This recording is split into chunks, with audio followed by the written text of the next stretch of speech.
Bugun sizlar bilan ko'pchilik shifokorlar tomonidan davosi yo'q deb ataladigan, lekin aslida buni davosi bo'lgan qandli diabet ikkinchi turi haqida gaplashamiz. Bugun sizlarga shirinlik yemang, parhez qiling degan umumiy gaplarni aytmayman. Bugun sizlarga hayotingizga asqotadigan va siz uchun juda ham foydali bo'ladigan va siz umuman eshitmagan 7 ta qadam haqida gaplashamiz. Birinchi qadam, aslida sizda qandli diabet bormi yo'qligini shundan tekshiring. Chunki ko'pchilik qandli diabet diagnozlari xato qo'yilishi mumkin. Ya'ni siz shamollagan bo'lishingiz mumkin, qaysidir dori preparatlarni qabul qilayotgan bo'lishingiz mumkin, o'tkir holatlar bo'lishi mumkin. Bu vaqtda sizda qondagi qand miqdori yolg'on, ya'ni lojniy baland ko'rsatilgan holatda sizga qandli diabet tashxisi qo'yilib yuborilgan bo'lishi mumkin. Shuni hisobidan siz mana shu qandli diabet diagnozini qaytadan tekshirib ko'rishingiz kerak. Va siz har kuni ichadigan dori vositalaringizni instruksiyasiga bir marta e'tibor berishingiz kerak. Chunki u instruksiyasida qondagi qand miqdoriga ta'sir qiluvchi dorilaringiz bo'lishi mumkin. Va bu dorilar sizda vaqtinchalik qondagi qand miqdoringizni yuqori ko'rsatib, sizda qandli diabetni yolg'on chiqarishi mumkin. Bularga qaysi dori vositalari kiradi? Buni ko'pchilik ayollar iste'mol qilib yuradigan homiladorlikka qarshi, ya'ni o'sha gormon preparatlari bo'lishi mumkin yoki nevrologik dorilar, stressga qarshi ba'zi bir dori vositalar yoki ko'pchilikda qon bosimi yuqori. Bu qon bosimini pastga tushiruvchi dorilarni ba'zi bir tabletkalar bu sizdagi qondagi sahar miqdorini yuqoriga ko'tarishi mumkin. Ikkinchi qadam bu yaxshi sifatli uyqu. Chunki yaxshi sifatli uyquda qondagi kortizol va boshqa kontur insulinli gormonlar bor. Insulinga qarshi ta'sir ko'rsatadigan. Bular normallashishi kuzatiladi va shuni hisobiga sizda qoningizdagi insulin yaxshi seziladi. Yaxshi sezilgan insulinda bu glyukoza qonda oshishi kuzatilmaydi. Agar siz kam uxlaydigan bo'lsangiz, qonda kontur insulinli gormonlarning faolligi oshib ketadi. Ya'ni kortizol misolida olaylik. Bu kortizol sizda insulinga sezuvchanlikni pasaytirib yuboradi va qondagi qand miqdoringizni oshishiga olib keladi. Siz kamida kuniga 7 soatdan ko'proq uxlang va buni asosan kechki vaqtga mo'ljallashingiz kerak.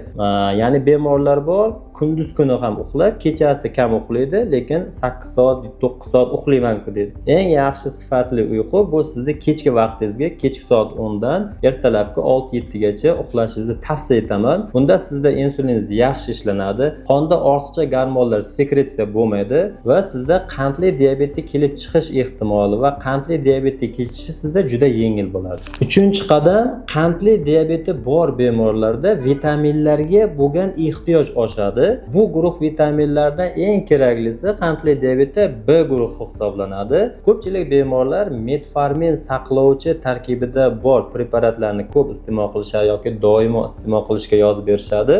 Bu metformin ba'zi bir bemorlarda kamqonlikka, B12 yetishmovchiligi olib keladi. Shuni hisobidan bemorlarda holsizlik, tez charchash, doimo kamqonlik kuzatilishi mumkin. Bunday holatlarni oldini olish uchun siz oqsilga bo'lgan, boy bo'lgan o'sha taomlarni ko'paytirishingiz va shifokor maslahati bilan yilda 1-2 marta B guruh vitaminlarni olib tursangiz, sizda o'sha yuqoridagi belgilar kuzatilmaydi va B12 yetishmovchiligi oldin olinadi.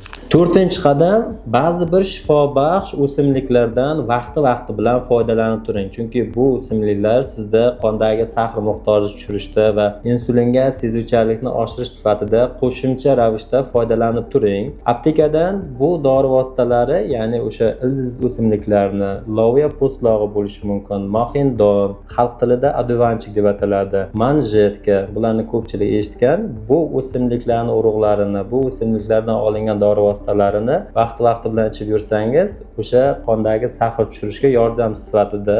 Lekin siz shuni esdan chiqarmang, bu o'simliklarni siz foydalanganingizda asosiy davoni to'xtatib qo'ymang. Bular qondagi sahar tushirishga faqat yordamchi bo'lishi mumkin. Siz asosiy davoni to'xtatib qo'yadigan bo'lsangiz, bu badlar, o'simliklar sizda qoningizda sahar miqdorini tushira olmaydi. Faqat bular yordamchi sifatida o'sha oshqozon osti bezida ishlab chiqariladigan insulin sezuvchanligida va o'sha glyukozani utilizatsiyasini yaxshilash maqsadida tavsiya etiladigan o'simliklardan biri hisoblanadi.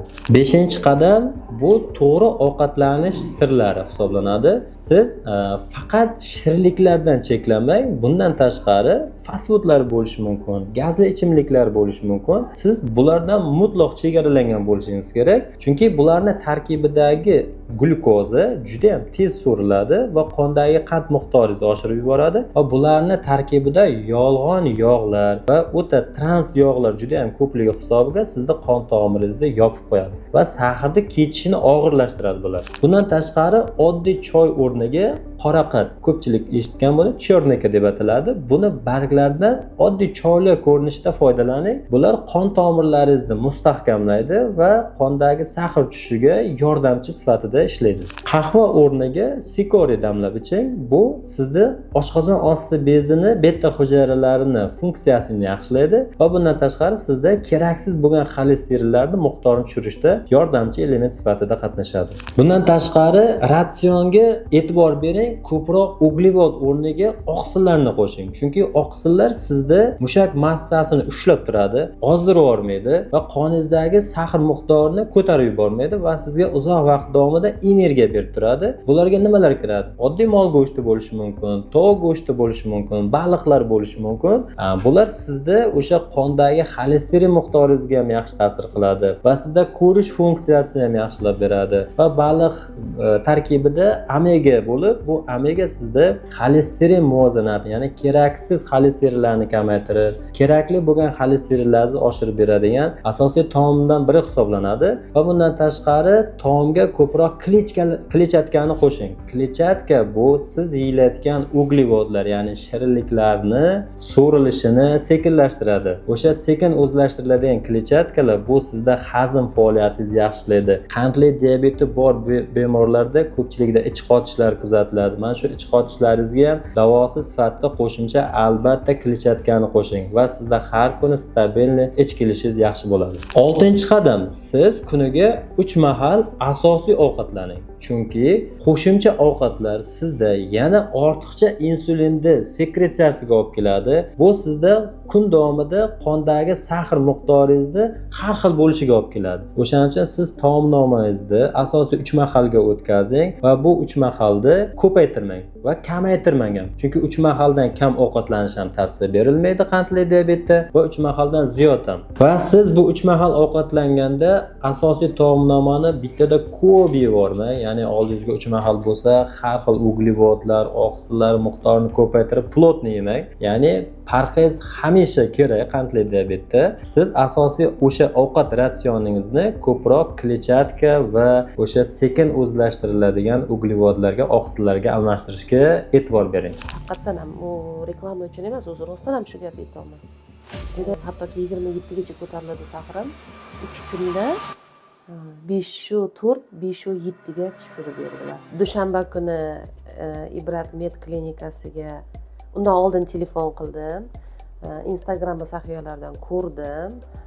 Ilyosjonni anaqa davolagan nimalarini, odzivlarini eshitdim. Keyin telefon qildim Ibrat med klinikasiga. Dushanba kuni keladilar deb aytdilar qizlar. Qizlari ham juda muomalasi, endi bo'lib ham Komolaxonning muomalasi juda yaxshi ekan. Keyin o'sha qizning gaplariga qarab keyin keldim. Yo'q, haqiqatdan ham nima deydi, muomala tarafdan ham, davolash tarafdan ham Ilyosjon juda ajoyib ekan, juda tarbiyaviy inson ekan. Ibrat med klinikasiga kelganda Ilyosbek yotib davolansangiz yaxshi bo'lardi opa deb aytdilar. Keyin o'zimga ma'qul ko'rdim. Keyin meni xonalar bilan tanishtirishdi. Mana bu xonaga xohlasangiz bu xonada yoting, xohlasangiz u xonada yoting deb aytdilar. Ajoyib ekan ovqatlari ham. Mana bu kasalingizga mos qilib ovqatlarni aytirar ekan vrachlarimiz. O'shanga to'g'ri qilib olib kelishar ekan. Hattoki dorilarni ichish vaqtlargacha mistra qizlarimiz kirib, xuddi o'zini opasiday qilib kirib, "Opa, mana doringizni ichib oldingizmi?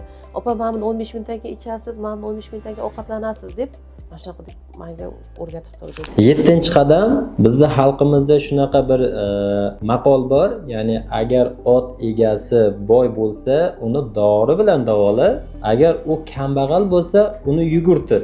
Shunda yaxshi tuzaladi degan maqol bor. Bu bejizga aytilmagan, chunki bu yurish, ya'ni harakat qandli diabetni asosiy davolardan biri hisoblanadi. Chunki biz yurgan vaqtimizda mushaklarimiz va boshqa a'zolarimiz bizdagi sahrni, shakarni ishlatib, qondagi miqdorini kamaytirib beradi va sizda doimo tetiklik hissi bo'ladi. Vesingiz ketib qolmaydi, yaxshi shu stabilni ushlab turiladi va bundan tashqari sizda charchoqlik va doimo ishga bo'lgan quvvat yaxshi bo'ladi. Xulosa shuki, yuqoridagi aytilgan maslahatlar orqali qandli diabetni ikkinchi turini kechishini yengillashtirishingiz, hattoki siz dorilardan chiqib tuzalib ketishingiz ham mumkin. Bu albatta o'zingizga ham bog'liq. Ya'ni qandli diabetni ikkinchi turini remissiya davri bor. Remissiya bu sog'ayish fazasi deb ataladi. Bu sog'ayish fazasiga yuqoridagi aytilgan qadamlarni ketma-ketligini bajarib, albatta siz tarafdan ham harakat bo'lish kerak. Agar sizga videomiz yoqqan bo'lsa, like bosing va sahifamizga obuna bo'lishni esdan chiqmasang, agar sizni qandli diabet bo'yicha qiziqarli savollaringiz bo'lsa, kommentariyalarda yozib qoldiring va o'zim shaxsan javob berishga harakat qilaman. Bu videoni qandli diabeti bor bo'lgan tanishlaringizga yuborib qo'yish esdan chiqmasin.